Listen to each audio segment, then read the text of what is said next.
അതെ, ഒരു പാമ്പ്. അത് കോവല അടിച്ചു കിട്ടിയായി ചുണ്ടു കിടക്കണത്. കുറച്ചു കഴിഞ്ഞ് പൊയ്ക്കോളൂ. നീ പേടിക്കണ്ട, കൊത്തൂല അത്.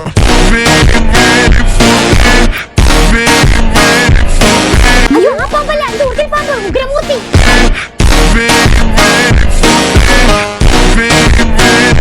വല്യത്ത സുഖമാണോ?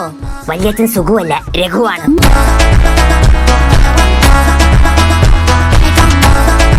വല്യത്തിന് സുഖമാണോന്ന്? നിന്റെ വല്യമ്മയില്ലെങ്കിലേ സുഖമായിട്ടിരിക്കാം ഞാൻ.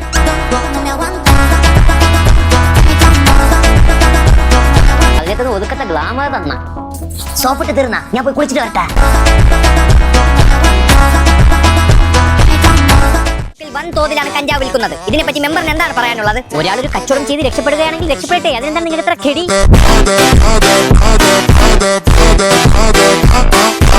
കച്ചവടം ചെയ്യാൻ ഇത് സോൺ പപ്പടിയല്ല മെമ്പറെ, കഞ്ചാവാണ്.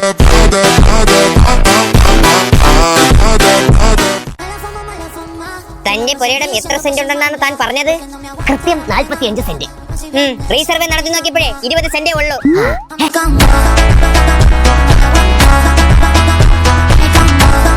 അപ്പൊ എന്റെ ബാക്കി 25 സെന്റാ കാക്ക കൊത്തിക്കൊണ്ട് പോയി കാണും.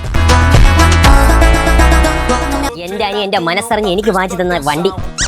എന്റെ പാസ്വേഡ് എന്തടാ? പോടാ പട്ടി. നല്ല പാസ്വേഡ്.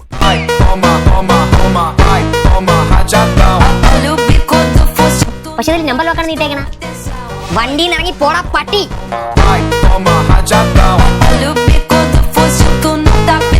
പതിമുതക്കാണ് കഥയൊന്നും തുറക്കൂല. തുറന്നതെങ്കിൽ കുത്തി തുറന്നതൊക്കെ പോന്നിച്ചതാതെ പാത കുടിക്കാൻ എന്നൊക്കെ 10 സുബുദു. ഏതാടാ നീയൊക്കെ?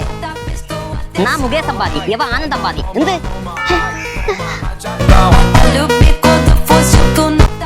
ഇന്ന് മുടക്കാണ് നിനക്ക് കറങ്ങുവിടാ. നിനക്ക് വയറ് മുതക്കുന്ന കാര്യം നമ്മളങ്ങനെ അറിയോതാ. നാട്ടിക്കാനായിട്ട് പോയി കക്കൂസിരിയതാ. പണം മുടക്കിന്റെ നീ ഇറങ്ങി നടന്നാലേ നിന്നെയൊക്കെ ഞാനൊരു പാഠം പഠിപ്പിക്കും. പിന്നെ ഇവിടെ സ്കൂളിൽ ടീച്ചർ പഠിപ്പിക്കുന്ന പാഠം പഠിക്കണ്ട. പിന്നെ നീ പഠിപ്പിക്കാൻ പോകുന്ന പാഠം.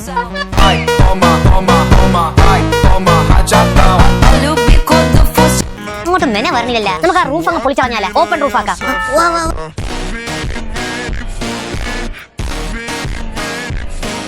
വണ്ടി ഒന്ന് മാറ്റിയിരുന്നേ. ഇളവി കിടക്കുകയാണ്. അതിന് വണ്ടി ഓട്ടിക്കറിയാം. തള്ളി മാറ്റാം.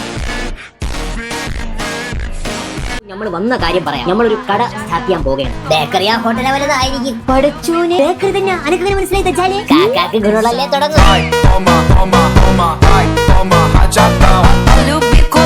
ഇനിയിപ്പൊ നമ്മൾ കണ്ടവന്റെ പുരേ കയറി ഓസിന് കഴിച്ചെന്നുള്ള പരാതി വേണ്ട. നമ്മളെ പേടിക്കുകയും നമ്മൾ വാങ്ങിച്ചു കഴിക്കും.